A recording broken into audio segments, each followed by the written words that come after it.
Halo semua, kembali lagi bersama saya Sabita di channel Belajar Arsitektur. Oh iya, bagi kalian yang baru, jangan lupa untuk klik tombol subscribe dan jangan lupa nyalakan lonceng notifikasinya agar nggak ketinggalan video-video terbaru dari kami.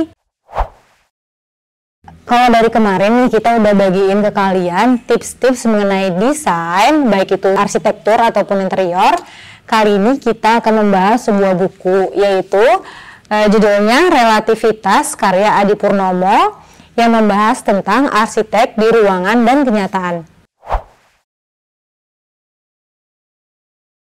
Buku ini berisi kegundahan dari penulis dan juga beberapa deskripsi-deskripsi proyek yang pernah dikerjakan. Di dalam buku ini juga terdapat kegundahan dari penulis terkait profesinya sebagai arsitek yang menjalankan praktek rancang bangun ruang. Bagi penulis, arsitek nggak cuma berperan kecil dalam merancang sebuah bangunan atau mendesain sebuah bangunan, tapi juga memiliki peran yang lebih besar dalam menjaga keselarasan dan keseimbangan alam. Beberapa arsitek membatasi lingkup pengetahuan tentang arsitek itu biasanya hanya sebatas klien dan diri sendiri. Data secara fisik pun biasanya hanya sebesar lahan yang akan digarap nantinya. Menurut Adi Purnomo, arsitek itu memiliki peran yang nggak hanya itu aja. Namun dalam skala proyek kota kecil pun, yaitu hanya sebatas sepetak lahan, namun juga dapat memberikan dan mewujudkan keteraturan nafas kota. Banyak sekali faktor-faktor yang dapat mempengaruhi hal-hal tersebut. Contohnya yaitu faktor ekonomi, yaitu dari masyarakat sendiri ataupun klien ataupun diri sendiri. Kemudian ada faktor sosial, faktor politik pemerintahan, ada juga faktor pendidikan, terus faktor budaya. Hal ini biasanya menjadi begitu kompleks ketika faktor-faktor ini dimix menjadi satu kehidupan kota. Ketika kita mendalami kota lebih jauh, sebenarnya terdiri dari fragmen-fragmen individu kehidupan penghuninya. Jiwa kota dapat ditelusuri dalam kehidupan sehari-hari warganya. Kota adalah kumpulan ruang-ruang yang terdiri dari kegiatan manusia, yang di dalam juga terdapat cerita-cerita yang biasanya beragam dan juga dari latar lingkungan yang berbeda. Rumah tinggal dalam konteks buku ini juga merupakan salah satu bagian terpenting dalam pembentukan kehidupan kota. Seperti bagaimana cara menyelesaikan masalah, baik itu masalah secara lingkup penghuni, lingkup sekitar, maupun lingkup yang secara global.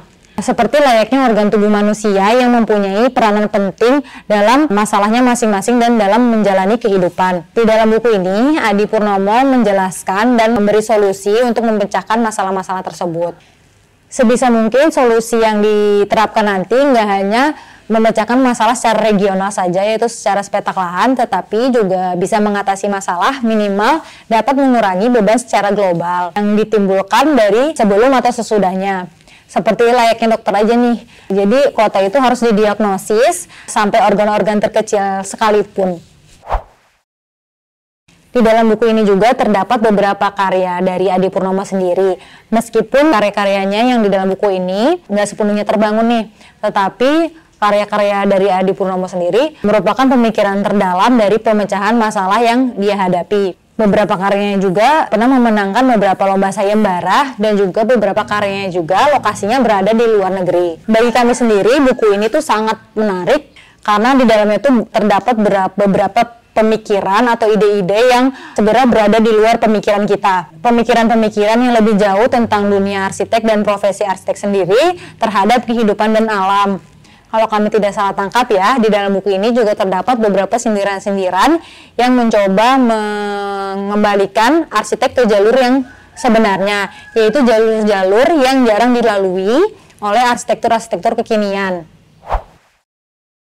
Buku ini merupakan salah satu buku rekomendasi dari kami untuk kalian-kalian yang ingin belajar tentang arsitektur atau mendalami dari profesi arsitektur itu sendiri.